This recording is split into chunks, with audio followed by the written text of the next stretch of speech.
চরিত্রের নানা ওঠাপড়ায় যার অভিনয়ে বারবার আমাদের মুগ্ধ করেছে, আজকে তিনি কৃষ্টির পর্দায় আমাদের অতিথি হয়ে এসছেন।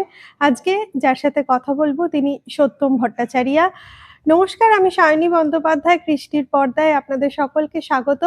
শুরু করছি এক সুন্দর পর্ব সত্যম ভট্টাচারিয়ার সাথে। যে প্রশ্নটা দিয়ে শুরু করব সেটা হচ্ছে, বিভিন্ন রকম ক্যারেক্টার মানে ভূত থেকে শুরু করে বিভিন্ন রকম ক্যারেক্টার নিয়ে মানে ঘাটাঘাটি করার পর এটা একটা প্রেম, আর আমি শুনলাম একটা অন্যরকম শেড আছে ভেতরে আছে। এই পুরো ব্যাপারটাকে একজন অভিনেতাকে তো বারবার ভেঙে দুমড়ে মুচড়ে এটার জন্য কতটা প্রিপারেশন ছিল?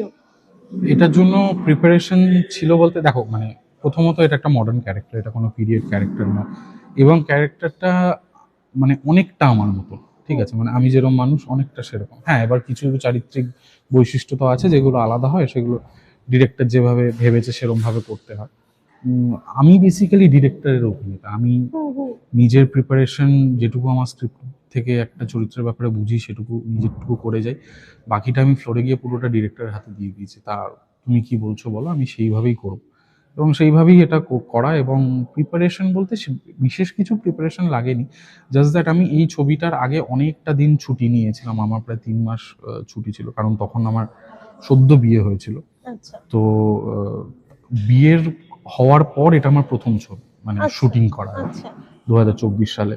তো সেই ক্ষেত্রে ওই একটা অত বড় গ্যাপ থেকে ফেরত এসে আবার অভিনয় ঢোকা, আবার শুটিং এ ঢোকা, সেইটা একটা বড় চ্যালেঞ্জ ছিল আমার কাছে। চ্যালেঞ্জ বলবো না, মানে মানে একটা করতে হয়েছে আমাকে সেটা, সেরকম ভাবে নিজেকে প্রিপেয়ার, সেই প্রিপারেশনটা মেন ছিল। বাকি চরিত্র আমাকে সূর্যদা যা বুঝিয়েছে, বাকি আমি নিজে যেটুকু বুঝেছি পড়াশোনা করে, সেটার উপর বেস করে করেছি। খুব মানে বিরাট কঠিন চরিত্র বলবো না, কিন্তু এই চরিত্রগুলো মানে মানে অনেকে বলে যে তুমি কেন পার্শ্ব চরিত্র করো বা তুমি একটা ছবিতে এত বড়, কিন্তু বিষয়টা ওটা না। বিষয়টা হচ্ছে কি চরিত্রের ইম্পর্টেন্স, এবং আমার মনে হলো যে এই ধরনের চরিত্র একটা ইয়েকে অন্য ইম্পর্টেন্স দেয় এবং একটা স্টোরিকে টার্ন করায়, এবং সেই জন্যই এই চরিত্রটাতে হ্যাঁ বলা এবং যতটা পেরেছি করেছি। এবার বাকিটা দর্শক। যেটা আপনি বললেন যে বিয়ের পর অনেকটা ব্রেকের পর এইটা, এবং সেখানে একটা প্রেমের একটা ব্যাপার, সেখানে কি মানে জিনিসটা আরো বেশি করে ফুটে উঠেছে?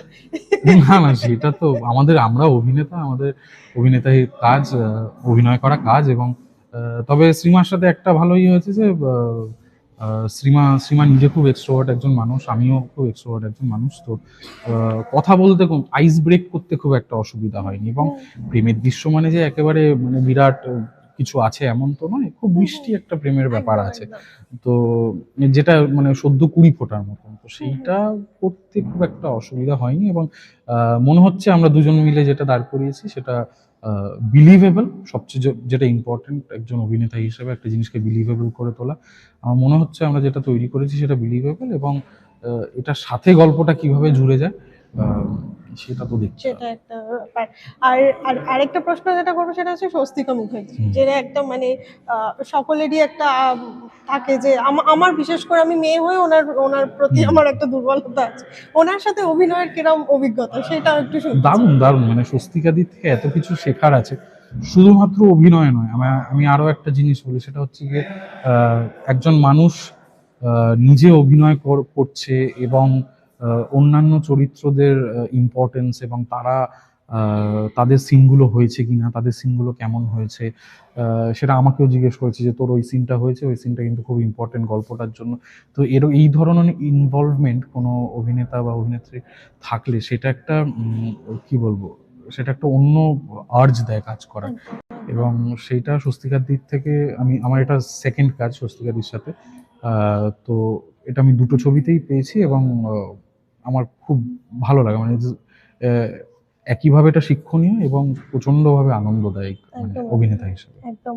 আর আমি মানে একজন পুরুষের কাছ থেকে শুনতে চাই যে মেয়েদের যে স্ট্রাগলটা আমরা সবসময় বলি, যেটা সিনেমাতেও আছে, একদিকে একটা হাসি, বাড়িতে একরকম, অন্যদিকে একটা বাইরের স্ট্রাগল, এবং সেখানে আরেকটা পার্টও আছে যে বাড়ির একজন মানুষের প্রচন্ড একটা সাপোর্ট, যার জন্য তুমি এগিয়ে যাও, আমি পিছনে আছি। সেইটা মানে সেইটা আপনার জীবনে সেইটা কে যে মানে পিছনে আছে, যে বলে সবার জীবনেই তো একজন থাকে।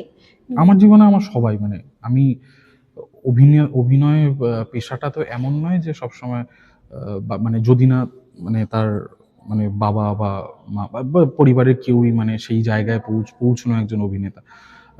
কিন্তু আমি একজন মধ্যবিত্ত ফ্যামিলি থেকে এসেছি। আমার ফ্যামিলি সবাই আমাকে সাপোর্ট করেছে এই কাজটা করার জন্য এবং সেটাই আমার কাছে সবচেয়ে বড় পাওনা। মানে আজকে আ ৩০ বছর বয়স পেরোনোর পর যে একটা ঠিকঠাক নিজে মাসে একটা টাকা কামাতে পারছি বা আ রেগুলার একটু কাজ করতে পারছি। এই যে এই জায়গায় আসাটা, এটার জন্য তো একটা বিশাল সাপোর্ট লাগে। সেটা ফ্যামিলির থেকেই এসছে এবং সবাই মানে বন্ধু-বান্ধব, আমার এখন যে স্ত্রী সবার থেকেই এই সাপোর্টটা পেয়েছি নাহলে।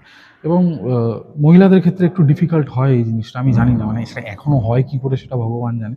তবে আমাদের জেনারেশন থেকে আমরা মানে এট লিস্ট আমাদের জেনারেশন থেকে আমরা দেখেছি যে এই জিনিসটা পরিবর্তন ঘটেছে। লোকে এখন আর ওই ইনইকুয়ালিটিটা রাখে না। অবভিয়াসলি মানে এখন বরঞ্চ মানে ছেলেরা চায় যারা আ মহিলারা তারাও কাজ করুক, তারাও কন্ট্রিবিউট করুক, তারাও যেটা চায় সেটা এট লিস্ট করুক। তো সেই ক্ষেত্রে প্রমোটার বৌদি তো আমার কাছে এট লিস্ট একটা খুব ইম্পোর্টেন্ট ফিল্ম হয়ে দাঁড়াবে। কারণ কোনো একটা সময় গিয়ে যদি আ একটা বাচ্চা মেয়েও বলে ওঠে যে, "আমি বড় হয়ে প্রমোটার হব।" সেখানে স্বস্তিকা মুখার্জির মতন একজন অভিনেত্রী যখন সেটাকে আ মানে কি বলে প্রাণ দিচ্ছে সেই চরিত্রটাকে। তো সেটাই আমাদের সিনেমার জয়।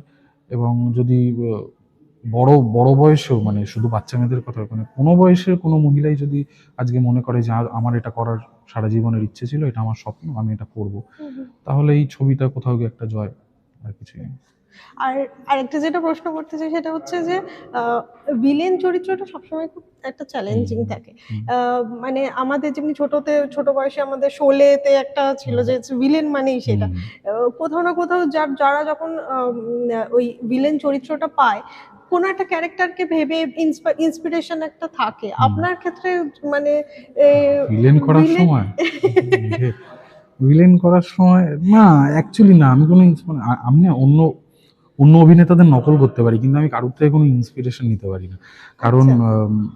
দেখো একেকটা গল্পের নিড একেক রকম হয়। হ্যাঁ, হ্যাঁ, হ্যাঁ। এবার যদি আমি সেই গল্প থেকে বেরিয়ে গিয়ে এবার যদি আমি একটা অন্যরকম কিছু করতে শুরু করে দিই তাহলে সেটা ম্যাচ করবে না ছবিটার একদম, সাথে। একদম। কাজেই আমি সেই তুমি যে ১ম প্রশ্নটা করলে সেটাতেই আমি ফিরে যাবো যে আমার ডিরেক্টর আমাকে যা বলে, আমাকে প্রাইমারি একটা ব্রিফ দেয় এবং শুটিং এর সময় তার যদি ডিরেক্ট কিছু করার থাকে যে তুই এটা এরকম করিস হুম, না, হুম, ওটা এরকম হুম, কর হুম, হুম, হ্যান-ত্যান। হুম। তো তখন সেটা করার চেষ্টা করি। স্ক্রিপ্টের চাহিদা অনুযায়ী সেটা হ্যাঁ, হ্যাঁ, চলে। হ্যাঁ, হ্যাঁ। মানে যেটা রিকোয়ার্ড একেবারে থাকে মানে হঠাৎ করে একটা আরবান গল্পে যদি আমি এখন গাব্বার সিং এর মতন করতে থাকি তাহলে তো মানে মুশকিল সেটা আছে। একটু বাড়াবাড়ি হবে। বাড়াবাড়ি হয়ে যাবে। আর সেই ধাঁচের অভিনয়ও এখন আর নেই। মানে অভিনয়ের একদম, প্যাটার্নও একদম। তো পাল্টেছে অনেক, অনেক। অনেক। তো সেই ক্ষেত্রে এখন অভিনয় যে জায়গায় এসে দাঁড়িয়েছে, সেই জায়গায় অনেক বেশি আত্মিক হয়ে গেছে, অনেক বেশি হুম। সেরিব্রাল, অনেক বেশি আ সেনসিটিভ জায়গায় চলে গেছে। তো সেইখানে দাঁড়িয়ে নিজেকে কিভাবে অ্যাডাপ্ট করা যায় ওই পুরো একদম। বিষয়টা। এবং প্র্যাকটিক্যাল ব্যাপারটাও একটুখানি রয়েছে। আগে যেমনি একটা কল্পনার মতো ছিল হ্যাঁ, যে হ্যাঁ, হ্যাঁ। সেই ব্যাপারটা না, এখন আর এখন তো লাইফের সাথে এখন যত লাইফের কাছাকাছি নিয়ে যাওয়া যায় তত ইদার লাইফের খুব কাছাকাছি নিয়ে যেতে হবে নাহলে এমন কিছু করতে হবে যেটা মানে মানুষ কোনোদিনও দেখেনি আরকি। একদম, একদম। আর যেটা শেষ প্রশ্ন করব সেটা হচ্ছে আ প্রত্যেকটা সিনেমার সাথেই একটা সুন্দর অভিজ্ঞতা তৈরি হয়, হুম, যেটা মনে থাকে। এই হুম। সিনেমার ক্ষেত্রে সেটা কি? যেটা মনে থেকে যাবে? এই সিনেমার কথা উঠলেই সেই ঘটনাটা মনে পড়বে? আ বেসিক্যালি মানে আমি আ প মধ্যবিত্ত পরিবার থেকে বিলং করি সেটা তো এক। আর আমি খুবই মিডিয়কার একজন কি বলবো? সব দিক থেকেই মানে আ লেখাপড়া, খেলাধুলার কোনো দিক থেকেই যে আমি খুব একটা বিরাট কিছু এমন নয়।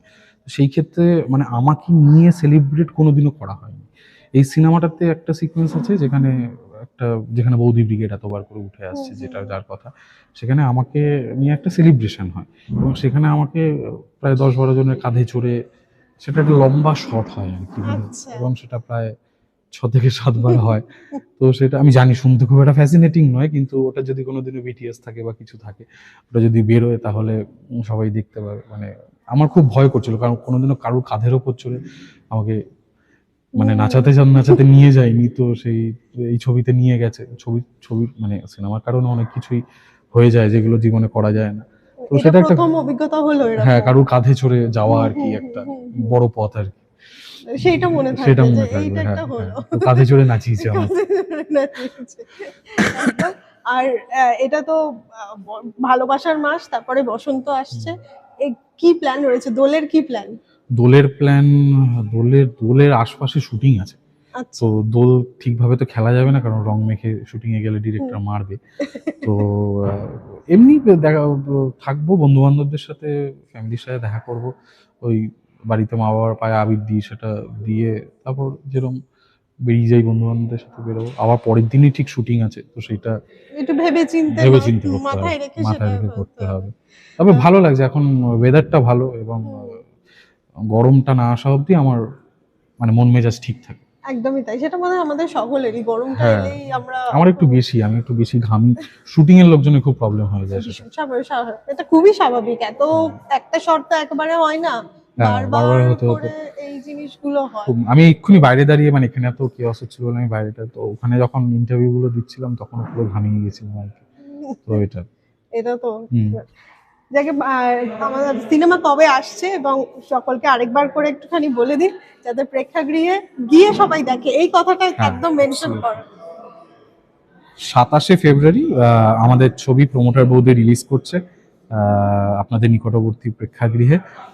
সবার জন্য বানানো ছবি, মানে সত্যি বলছি সবার জন্য বানানো ছবি, কারণ অনেক ছবি ক্লেম করে থাকে যে সেটা ফ্যামিলি ছবি, কিন্তু ফ্যামিলি ছবি হয় না আপাত দৃষ্টিতে।